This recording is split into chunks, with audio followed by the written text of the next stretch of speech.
Você já pensou por que escolher um celular, ou um destino de viagem, ou até mesmo aquela comprinha simples no mercado? Isso não acontece por acaso. Isso acontece porque tem um caminho até a sua compra. Esse caminho se chama jornada de compra. E é sobre isso que a gente vai falar hoje. Meu nome é Guilherme Zanotto e hoje eu vou conversar com você sobre o que é uma jornada de compra, por que você deveria saber mais sobre ela, um pouquinho sobre a evolução na história de como a gente vem pensando sobre as jornadas de compra e também você vai entender qual que é a diferença da jornada de compra para um funil de vendas. Vamos junto?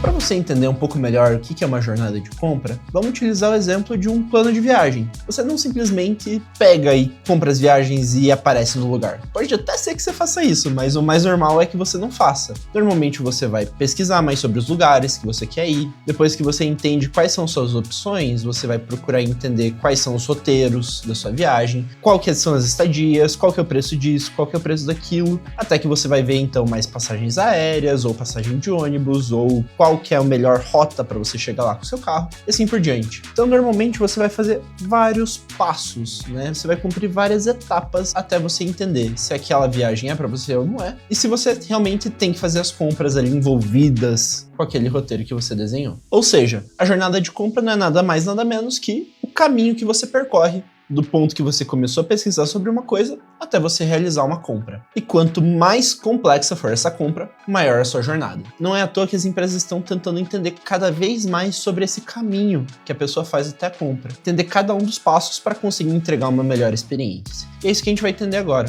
um pouquinho do porquê é importante que você saiba mais sobre a jornada de compra. Você lembra qual que foi a última vez que você simplesmente pensou em alguma coisa e comprou? Imagino que você vai ter alguma dificuldade de pensar e de lembrar alguma situação como essa, a não ser que seja uma compra muito simples no mercado, correto? Como a gente estava conversando antes no exemplo de uma viagem, você vai acabar tendo várias etapas, você vai pesquisar sobre, você vai tentar entender até chegar na conclusão se você vai comprar ou não. O problema é que tem muita empresa que simplesmente ignora tudo isso que a gente está conversando até agora e simplesmente investe em campanhas para tentar converter o máximo possível de leads. E agora você olhando para esse cenário, entendendo que hoje já tem estudos que mostram pra gente que uma pessoa pode levar mais de 500 interações com uma empresa ou com um produto para fazer a compra, como a gente já falou aqui nos nossos vídeos de mensuração. Então, para você conseguir gerar o máximo de resultado possível dentro do seu marketing, você tem que pensar numa estrutura que consiga abraçar a jornada como um todo, e não simplesmente o último ponto de contato da pessoa com a sua empresa. Caso você faça isso de uma forma diferente, muito provavelmente você vai perder o seu mercado no longo prazo. Mas jornada já foi visto de várias formas ao longo da história. É disso que a gente vai começar a falar agora. A jornada de compra nem sempre foi vista da mesma forma ao longo da história do marketing. Ela sempre existiu, mas a gente foi vendo ela de formas diferentes. E eu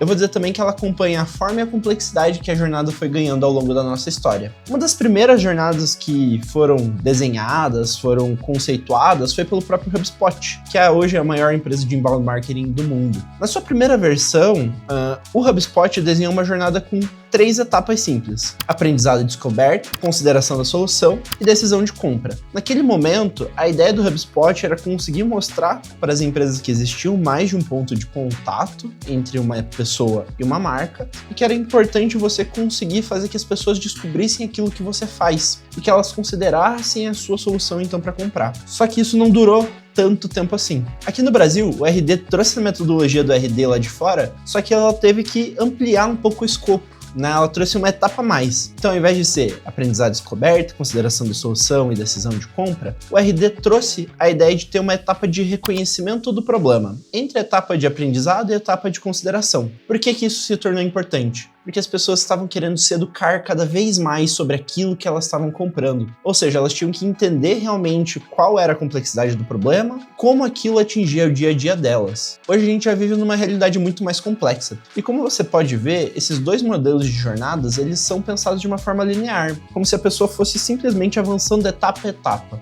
Alguns anos atrás, o Google trouxe pra gente um estudo falando sobre a ideia de uma jornada quase que infinita. A ideia de mass middle, né? A ideia é que você vai começar a sua jornada de compra através de um gatilho, vai começar a explorar as suas opções, a aprender, a simular, e você vai ficar naquele formatinho de infinito. por um bom tempo, dando a ideia que a jornada já não é mais linear, né? Você não vai simplesmente progredir até a compra. E é o que a gente vê muitas vezes, quando você pesquisa e nem sempre vai até o momento da compra. Às vezes você descobre formas diferentes de solucionar o seu problema, às vezes você descobre que aquilo ainda não resolve, ou você vê avaliações que não são tão legais. Então a gente passou a ver a jornada de uma forma muito mais complexa. Legal, agora você já entendeu um pouquinho mais sobre a jornada e como ela progrediu ao longo da sua história. Mas qual é a diferença entre jornada e funil? Você pode estar se perguntando isso agora, não é mesmo? É bem mais simples do que parece. Da jornada você está vendo a perspectiva do cliente. O funil você está vendo a perspectiva da empresa. É como se você estivesse olhando para a mesma coisa sobre duas óticas diferentes. Quando você vai olhar então para a jornada, você vai estar olhando de uma forma muito mais detalhada qual é o passo a passo, qual é o caminho que uma pessoa faz até comprar. Já no caso do funil de vendas, você vai estar olhando de uma forma analítica. É a empresa tentando entender como que a média das pessoas progrediu